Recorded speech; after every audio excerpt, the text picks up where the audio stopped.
মা ডিমগুলো ফাটিয়ে দিচ্ছিল আর আমি এদিকে কড়াতে ভেজে নিচ্ছিলাম যাতে তাড়াতাড়ি হয়ে যায়। বেলা যেহেতু অনেক ছোট, এদিকে ছেলে কি করছে দেখো, আঁক কাটছে। সারাদিন তো এর সঙ্গেই খেলতে থাকে, দেখো কি কি যে করছে এরা। মা এদিকে অনেক কিছু বাজার করে এনেছে, দেখো কি কি এনেছে। আজকে একটা স্পেশাল রান্না হবে, তোমাদের কাছে স্পেশাল না হতেও পারে, আমাদের কাছে কিন্তু স্পেশাল।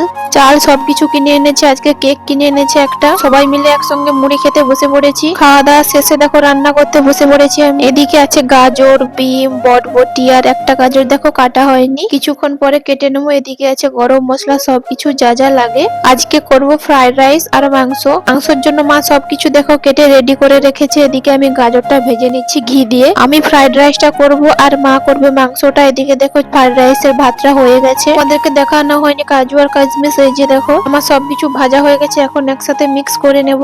আমি করছিলাম দেখে আমার ছেলেও দেখো লেগে পড়েছে। ছেলে একটু চুপচাপ বসে থাকতে চায় না, কিন্তু কিছু না কিছু ওকে করতেই হবে। আমার ছেলে কিন্তু দেখো খেতে শুরু করে দিয়েছে, এত ভালো হয়েছে বলে যে মা রান্না করেছে বলে কথা। না গো, ওরকম কিছুই না, ছোট তো তাই ও খাচ্ছে। দেখো আমরা এদিকে মিক্স করছি আর মা দেখো ওদিকে মাংসটা রান্না করে নিচ্ছে, কারণ মা মাংসটা ভালোই রান্না করে। এদিকে হাঁড়িতে আমি দেখো ফ্রাইড রাইসটা রেখে দিলাম। সবাই মিলে এখন দুপুরে খেতে বসে পড়েছে। আমার ছেলে দেখো খাচ্ছে বসে বসে, এদিকে দু বোনকেও দিয়ে দেওয়া হয়েছে। আমাদের খাওয়া হয়ে গেলে মা কিছুক্ষণ পরে খেয়ে নেবে। মা মিষ্টি এনেছে দেখো, সবার সঙ্গে খেতে বসে আমার ছেলে তো প্রচুর খুশি হয়ে গেছে। এখন বোনটাকে আমি দিয়ে দেবো ফ্রাইড রাইসটা। সত্যি বলতে কি আজকে রান্নাগুলো খুবই ভালো হয়েছিল। ছেলেকেও দেওয়া হয়েছিল আর দুটো মিষ্টি। ছেলে কিন্তু মিষ্টি খেতে খুবই ভালোবাসে, আবার সব সময় নয়, যখন ওর মন যাবে তখন কিন্তু ও খাবে। এই যে এখন মন গিয়েছে এখন খাচ্ছে। আমি ওকে আলাদা করে খাওয়াচ্ছিলাম, ও কিন্তু খাইনি, সবার সঙ্গে বসে বসে খাচ্ছে। তো চলো আমি এবারে নিয়ে নিই, আমি খেয়ে নিই, প্রচন্ড খিদে পেয়ে গেছে। ছেলের হাত পায়ের অবস্থা দেখো, গোটা মিষ্টির রস পড়েছে। তো বাচ্চা তো